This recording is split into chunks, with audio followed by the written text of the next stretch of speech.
everyone, it's Heidi Fang here with Michael Gehlken, our Raiders beat writer. We are at the Oakland Raiders facility in Alameda where the second day of the NFL draft has concluded.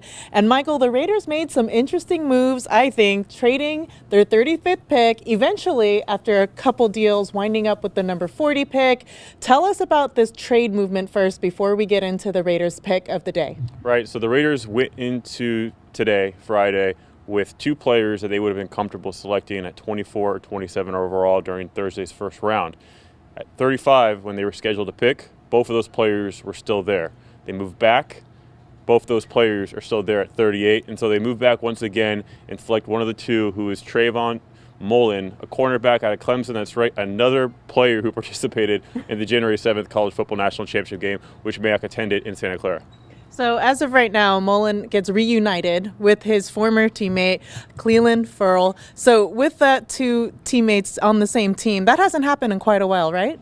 Well, in terms of first-round pick, it hasn't happened since 1961. In terms of for a Raiders player who's chosen the first round to have a college teammate selected in that same draft. That was way back in the AFL draft. So actually that first round draft pick didn't actually even play for the Raiders. He went on to the NFL as opposed to the American Football League. So it really feels like the first time. It happened a few years ago, most recently, when Connor Cook was drafted, Shalik Calhoun as well. So two guys from Michigan State, but for a first round draft pick, pretty rare. And so Clelin Ferrell actually was part of Trayvon Mullen's call. So John Gruden calls Mullen, and then he said, I'm going to pass the phone over to Ferrell. And then so Ferrell's on the phone after his college teammate just got drafted, and he was able to share in that moment. Well, that's very fun for them, being back reunited here with the Raiders. So now we have only one odd man out, Jonathan Abram, as of right now, who wasn't in that championship game. But let's move on to the value that the Raiders pick up with that. What picks do they have now? Because tomorrow I head to Las Vegas, where they're going to announce some of the draft picks with some construction workers, some Raiderettes. There's going to be quite a scene in Las Vegas. So we'll be live streaming that. Make sure to keep up with everything on reviewjournal.com for that. But what's the value that the Raiders get by making these trades with the picks? So the big thing that they accomplished, they actually have the same number of picks in terms of 4 on Saturday, but the value really increased because of the moves that the Raiders made. And so they have now 2 early 4th round picks, which is significant. Mike Mayock said he's very encouraged by some of the players who remain on the board. A couple guys that he was surprised are still available.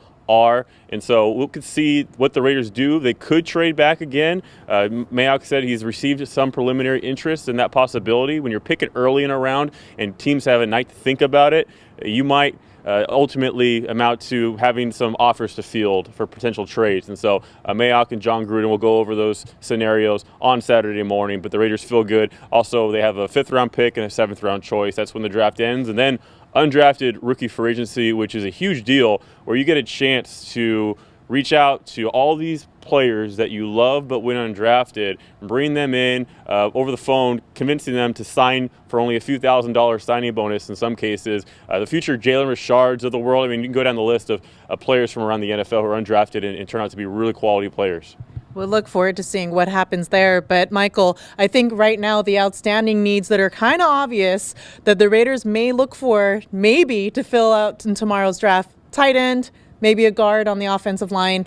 Do you think that the Raiders may have any targets in mind for those positions? And do you agree that those are what they may need? Yeah, I think those positions that you mentioned, guard, tight end, are certainly still needs that the Raiders have yet to fill. You know, that going into the draft, they seem like they needed a starter at both those spots. They've yet to address that.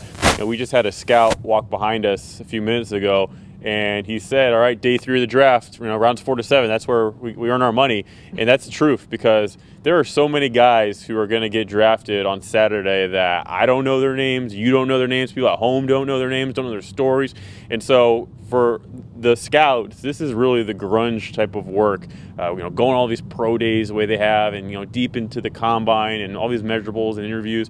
We're going to see a most important thing, despite position, is just simply hitting on a player. You can just hit on a guy, have him be someone who amounts to something, you're doing fine regardless of where you're taking him in terms of position. And then also would add Rich Bisaccia, the special teams coordinator. Look for the Raiders perhaps to add, be it a linebacker or another DB, whatever it may be, somebody who can step in, fill a special teams role, and eventually over the course of the years have a chance to be a starter offensively or defensively. Well, here we have it in the books, day 1 and day 2 of the NFL draft. Michael, what do you make of the Raiders picks and what they've done here with the team so far? Well, I'm not going to grade it, if that's what you're getting at. I don't believe in assigning letter grades. It's all incomplete to me. But I will say, when you look, we had on Friday the introductory news conference for the Raiders' first-round draft picks, and all 3 of them, from Furl, number 4 overall, to Josh Jacobs at 24, to Jonathan Abram at 27, all 3 were really impressive. You know, these aren't just talented football players.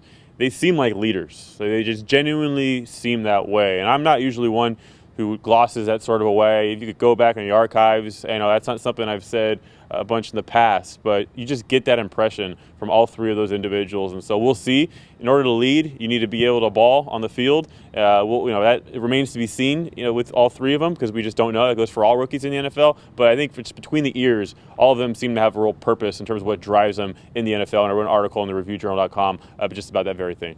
And for all of our coverage on the NFL draft and the Raiders picks, tomorrow I'll be in Las Vegas covering everything from the Las Vegas Stadium, where the Raiderettes and construction workers will be announcing some picks.